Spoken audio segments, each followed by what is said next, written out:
Ya, vamos a hablar con Bastián Lavé. Entiendo que está en línea ya. Él es constituyente, acá, convencional constituyente por el Distrito 20. ¿Cómo está, Bastián? Gusto saludarle. Acá estamos. Hola, Hugo. Un gusto. Gracias por la invitación. A usted por conversar un ratito. ¿Usted participó en la reunión que tuvo ayer con los dirigentes sindicales? Habían varios constituyentes ahí. Sí, estuvimos ahí reunidos con Andrés Cruz, Tami Pustilnik, Amaya Alves. Estuvo bien interesante esa conversación con la plurisindical y otros sindicatos más de diferentes rubros, así que ya a puertas de la discusión de fondo que se viene lueguito, la próxima semana ya vamos a estar ahí. Sí, está confirmado que parte el 18, ¿no? Sí, confirmado. La próxima semana comenzamos con los discursos de apertura, pero ya en el fondo eso va a tributar a al trabajo oficial de la redacción de las normas constituyentes que van a configurar en el fondo el trabajo de la próxima semana. Claro, se acabó el tema de la construcción del reglamento y ahora teníamos que fijar fecha para iniciar la discusión de fondo, digamos. ¿Cuál va a ser el artículo 1, el artículo 2, el artículo 3, cómo van a dividir por capítulo, en fin. Está todo ese tema y eso va a comenzar el 18 de octubre, que es una fecha evidentemente simbólica, porque pudieron haber comenzado a lo mejor un poquito antes, en fin, pero es simbólico, está bien.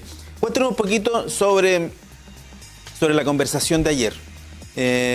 Había un colega nuestro ahí reporteando, don Javier Monsalves, que nos contaba que, por ejemplo, yo pensé que iban a hablar de temas como relacionados al sueldo mínimo, seguramente lo tocaron, pero mencionaba que hablaron de todo, de hartas cosas, entre esas, por ejemplo, del tema del gas. Uno puede decir, bueno, ¿qué tiene que ver el gas con los trabajadores? Bueno, mucho, porque la poca plata que tienen los trabajadores, digamos, gastándola en gas de manera inoficiosa, en fin. ¿De qué versó la reunión en términos generales? ¿Un popurrí de temas? ¿Puede mencionar algunos temas?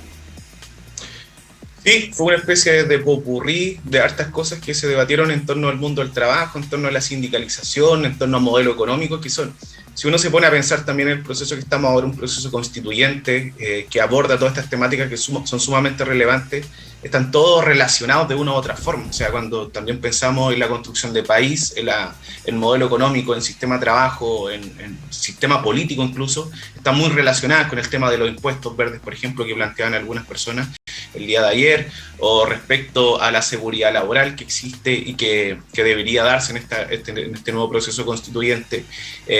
Temas como la negociación colectiva, negociación por ramas, fueron algunos de los temas quizás que se tomaron la discusión el día de ayer, pero yo lo dividiría quizás lo que ocurrió ayer en dos partes. Por un lado, nosotros como constituyentes dimos una especie de cuenta pública, comentando en torno a los avances del proceso, lo que se viene en el futuro, y de ahí también recibimos la retroalimentación por parte del resto de los participantes y preguntas que tenían que ver con estos temas, en el fondo lo que se viene en el futuro, pero fueron varias cosas las que se tomaron, y también nosotros dando luces respecto a los mecanismos de participación, que creemos que también es clave dentro de este proceso constituyente. Justamente uno de los desafíos que tiene la nueva constitución y este proceso de redacción de norma constitucional es abrirse a los gremios, es abrirse a las organizaciones, es abrirse a las personas para ir construyendo de manera colaborativa el marco jurídico que nos va a regir a futuro. Tenemos el tema del plebiscito dirimente, que es una posibilidad y hay un mecanismo de participación concreta, pero cuando pensado, entiendo, por única vez y para el caso de las normas importantes, que superen los 3/5, pero no que superen los 3/5, pero no alcancen los 2/3. Ahí hay un mecanismo de participación. Pero ¿cómo ver el tema de la participación a este nivel, ahora, cuando se empieza a discutir, cuando le toque a usted hablar a don Bastián? Yo quiero proponer que en el capítulo tanto, por tal tema. ¿Por qué? Porque en mis organizaciones de base me lo han señalado. ¿Cómo va a funcionar esa parte de las organizaciones de base? ¿A través de reuniones como esta?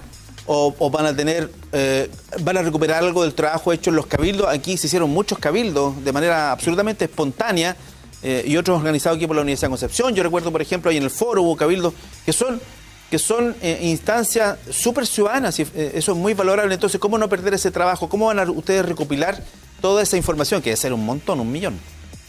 Sí, bueno, por un lado está la solicitud que vamos a hacer oficial desde la Convención Constitucional a las organizaciones que al menos tengan sistematizados estos cabildos, y por otro lado también a las instituciones. Recordemos que no solamente se abrieron espacios autoconvocados, sino que también las municipalidades generaron cabildos ciudadanos, a la población. Particularmente yo también participé de algunos de ellos. Sí. Entonces esa información es necesaria como insumo de tenerla dentro de este proceso constituyente. También hay que ser claro que los tiempos que tenemos son sumamente acotados.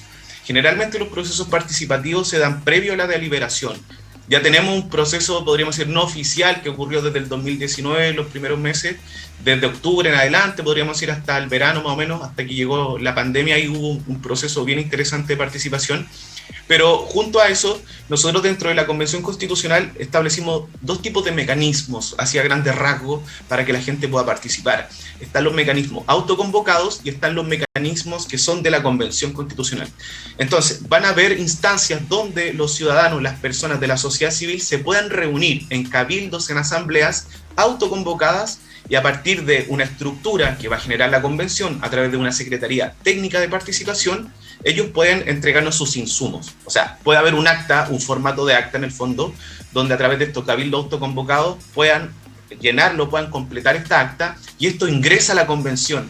La tarea, y es muy importante eso, mencionar, la tarea de la Secretaría Técnica de Participación es tomar todos estos insumos y derivarlo a las comisiones temáticas para que nosotros como constituyentes nos diga qué es lo que está pasando en el Cabildo Chihuayante, en el Cabildo de Penco, en el Cabildo Lilquén, y eso en el fondo de alguna manera nos va a nosotros a nutrir para el debate. Es una participación incidente, que creo que es sumamente relevante destacar, porque actualmente en Chile estamos acostumbrados a una participación consultiva, claro, no una participación incidente. Claro. Generalmente las instancias son consultivas. Entonces, acá hay una incidencia y tenemos también mecanismos vinculantes, lo que mencionabas tú, el plebiscito dirimente, que es un mecanismo de destrave del debate, cuando aquellas normas, o sea, aquellas propuestas de normas no logren los 2/3, pero sí los 3/5, podrían eventualmente ser parte de un plebiscito, y aquello que salga del plebiscito ingresa directamente al texto constitucional de manera automática. Entonces ahí tenemos un mecanismo vinculante, ¿sí?, donde la convención le devuelve la última decisión a la gente.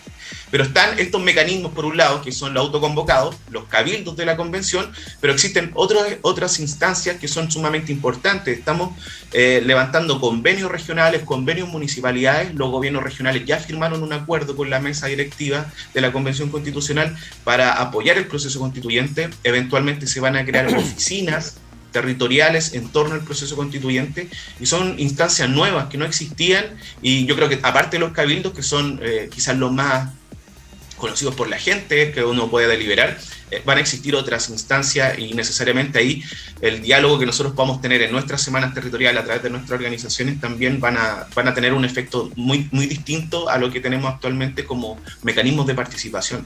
Sí, ¿Qué pasa con lo...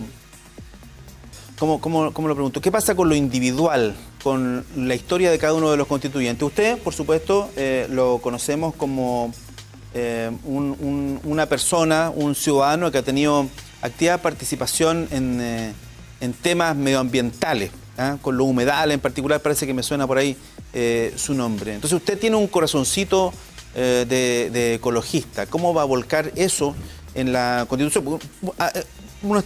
Una cosa es lo que diga la gente, evidentemente, pero usted también tiene una opinión personal sobre determinados temas, y en su actuación como dirigente de organizaciones de base, digamos, o como ciudadano preocupado de los temas medioambientales. Ahora, ¿por qué le planteo el tema medioambiental? Bueno, porque su corazoncito está ligado a ese tema, y porque siento yo que el tema medioambiental, si me lo permite, cruza todo el quehacer futuro del país, en economía, en política, en salud, en fin, en desarrollo, en la matriz productiva de nuestro país, en cómo estamos haciendo las cosas, cómo generamos riqueza, en fin. Entonces, ¿cómo va a entrar eso? ¿Cómo va a entrar lo suyo en el proceso constituyente cuando le toque hablar? Sí, favorablemente quizá el tema ambiental es un tema transversal. Sí. Estamos en un momento muy particular de la historia, incluso yo diría de planetaria como especie humana, porque estamos en una crisis ambiental sumamente intensa, donde Chile es uno de los países más afectados por el cambio climático. Hay unos hitos sumamente importantes, creo yo, desde la Convención Constitucional, porque quizás estos son, claro, parte de nuestros programas que son individuales, pero también que responden a construcciones colectivas. O sea, nuestro programa para llegar a la Convención Constitucional no fue elaborada por un grupo de 3 o 4 personas, lo trabajamos permanentemente a través de los espacios donde yo participo, como la Asamblea Ambiental, como la Red de Humedales del Biobío, como otras organizaciones territoriales también que llevan mucho tiempo levantando demandas dentro del mundo ambiental. Entonces, eso creo que también configura un relato que ya se instaló en la Convención Constituyente. O sea, la Convención Constituyente se declaró en estado de emergencia climática y ambiental, o que se redacta en un estado de emergencia climática y ambiental. Y eso fue aprobado por 138 constituyentes. Es decir, hay una gran mayoría de constituyentes que reconoce que hay un problema ambiental, que las temáticas respecto a los derechos de la naturaleza, por ejemplo, de los bienes naturales comunes, como bien decías tú, el modelo productivo, tiene que tener un énfasis diferente, y eso fue ratificado en la Convención Constituyente. Y aparte de eso, existe una articulación de diferentes sectores políticos en torno al tema ambiental, una articulación que se conoce como ecoconstituyente. Nosotros levantamos indicaciones y hay muchos temas, como también mencionabas tú, que permean todas las comisiones temáticas. Si hablamos, por ejemplo, de un nuevo modelo judicial, del nuevo Poder Judicial, ¿cómo va a entrar el concepto de la justicia ambiental, claro, la defensoría de la naturaleza, claro, en temas de modelo económico? ¿Cómo se relacionan los estatutos del mar, por ejemplo, el estatuto de la tierra? Es que claro, el tema medioambiental cruza todo el quehacer del país y del mundo, efectivamente. Entonces debería ser un capítulo especial, o debería estar cuando dice, no sé qué va a decir la Constitución, pero nadie lo sabe, todos los chilenos somos libres e igual en dignidad, todos los hombres y mujeres somos libres e igual en dignidad de derecho, que es lo que dice hoy la Constitución de hoy día, letra muerta, yo creo, pero bueno. Y ahí en el artículo 2 tendrá que decir, el medio ambiente será no sé qué cosa, como algo paraguas, como un tema paraguas, y sobre la cual abajo deben estar toda la normativa en función de un país que respeta su medio ambiente, digamos, y que no solo lo respeta, sino que intenta recuperar lo que hemos dañado, porque tenemos las cosas. Yo creo que eso se puede abordar a través de dos formas. Por un lado, a través de las comisiones temáticas. O sea, las comisiones también están abocadas a ciertos temas que van a repercutir directamente en el desarrollo de la norma del texto constitucional, de la gran norma que va a ser esta nueva constitución. Tenemos la comisión número 2, por ejemplo, que es de principios constitucionales.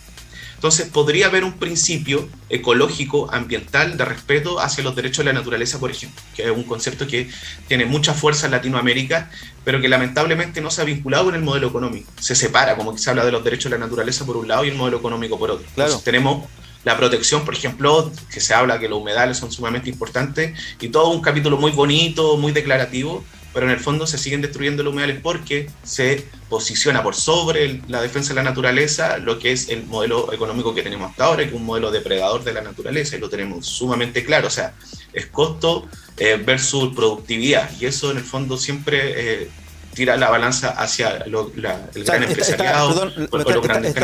Está el argumento mañío de las grandes empresas cuando se plantean los temas medioambientales. Sí, pero esta empresa va a dar 4.000 puestos de empleo.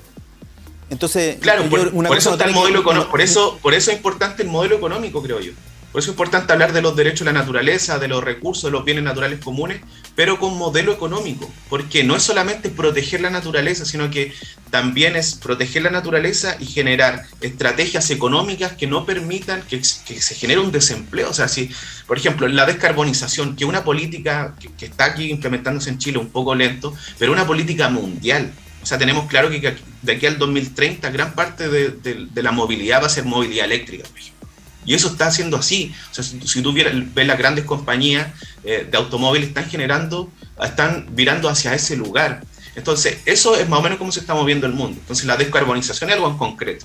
Entonces, frente a los procesos de descarbonización, lo que hay que hacer es transformar la matriz productiva, y a través de la transformación de la matriz productiva tú puedes generar empleo. No quiere decir que se van a cerrar industrias por cerrar, sino que se tienen que reconvertir. Creo que eso también es exacto, son parte de los desafíos que tenemos y lo que tenemos que conversar. Y eso se puede ver en los principios constitucionales, como te decía, la comisión número 2, pero también la comisión 5. La comisión 5 tiene algo muy particular, que se va a hablar de medio ambiente y se va a hablar de modelo productivo de manera conjunta. Y creo que eso también es algo muy importante, porque va a generar un nuevo paradigma en torno a cómo vamos abordando estos temas. Sí, ya estamos terminando, Bastián. Ha sido una conversación muy entretenida, porque y yo quería esta conversación, porque va al fondo del asunto. El reglamento es importante, pero esta es la conversación más importante, el fondo del asunto. Bastián, ¿ya tienen elaborado el escrito para pedir ampliación para los 3 meses más o no? No, yo creo que eso está casi listo. Sí. Está casi, es que es parte del acuerdo en el fondo, y sí, dentro de los tiempos también nosotros hemos echado siempre a mano a estos 3 meses de prórroga. Sí. Esperamos que sean esos 12 meses. Yo estoy convencido de que podemos lograr sacar la convención constitucional, el producto, la Carta Magna, el próximo año en los tiempos que están estipulados. Muy bien. Bastián Lavé, convencional constituyente aquí por el Distrito 20, gracias por aceptar esta invitación a conversar. Dejemos el nexo hecho, a ver si lo llamamos un tiempo más cuando ya empiece la discusión y tengamos algo avanzado. Que esté muy bien, Bastián, muchas gracias. Vale, gracias, que esté muy bien. Adiós, ahí está Bastián Lavé, convencional constituyente por nuestra zona, Distrito 20. Nos vamos a ir a la pausa comercial, nos pasamos un poquito, no importa. Vamos a la pausa y volvemos.